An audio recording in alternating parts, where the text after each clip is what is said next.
নজরে 2023 সালের best performing ব্যাংকগুলোর ফিনান্সিয়াল ডাটাগুলো যদি দেখাই তাহলে এরকম আছে হিসাবটা যে প্রাইম ব্যাংকের লোন অ্যান্ড অ্যাডভান্স ছিল উপরেরগুলো এবং ডিপোজিট ছিল নিচেরগুলো, যেখানে ব্র্যাক ব্যাংকে আমরা দেখতে পাচ্ছি লোন অ্যান্ড অ্যাডভান্স আর ডিপোজিট সবচেয়ে বেশি ছিল। ইনভেস্টমেন্টের দিক দিয়ে কার কত ইনভেস্টমেন্ট ছিল, তার মধ্যে ব্র্যাক ব্যাংকের ইনভেস্টমেন্টটা সবচেয়ে বেশি ছিল, ব্যাংকের শেয়ার সবচেয়ে কম।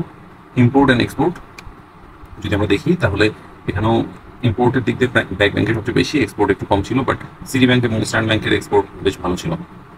অপারেটিং প্রফিট যদি আমরা দেখি তাহলে দেখবো টোটাল কত অপারেটিং প্রফিট আর্ন করেছিল, এবং নেট প্রফিট আফটার ট্যাক্স যদি দেখি তাহলে এটাও দেখতে পারবো যে মিলিয়নে কে কত net profit after tax earn করেছিল। যদি এখানে দেখা যায় ব্র্যাক ব্যাংক হলো 730 কোটি, ব্যাংক এশিয়া 200, সিটি ব্যাংকের 615, ইস্টার্ন ব্যাংকের 610 এবং প্রাইম ব্যাংকের 482 কোটি টাকা। এনপিএল এর দিক দিয়ে যদি দেখি তাহলে বেস্ট পারফর্মিং ব্যাংকগুলোর এনপিএল এর মধ্যে ব্যাংক এশিয়া সবচেয়ে বেশি এবং সবচেয়ে কম হচ্ছে ইবিএল এর। আর সিআরএআর পার্সেন্টেজে যদি দেখি তাহলে প্রাইম ব্যাংকের হলো 17.55%, ইস্টার্ন ব্যাংকের হলো 15.04% এবং সিটি ব্যাংকের হলো 15.80%, ব্র্যাক ব্যাংকের হলো 14% এবং ব্যাংক এশিয়ার হলো 16.45%। তো এই হিসেবে সিআরএআর প্রাইম ব্যাংকের সবচেয়ে বেশি। প্রপোজ ডিভিডেন্ড কে কতটুকু ডিভিডেন্ড দিয়েছে এটাও এখানে সামারাইজ করা। সো হোপ আপনাদের ব্যাংকিং ইনভেস্টমেন্ট ভালো হবে এবং ভালো ব্যাংকে ইনভেস্টমেন্ট করবেন, এটাই আশা রইল।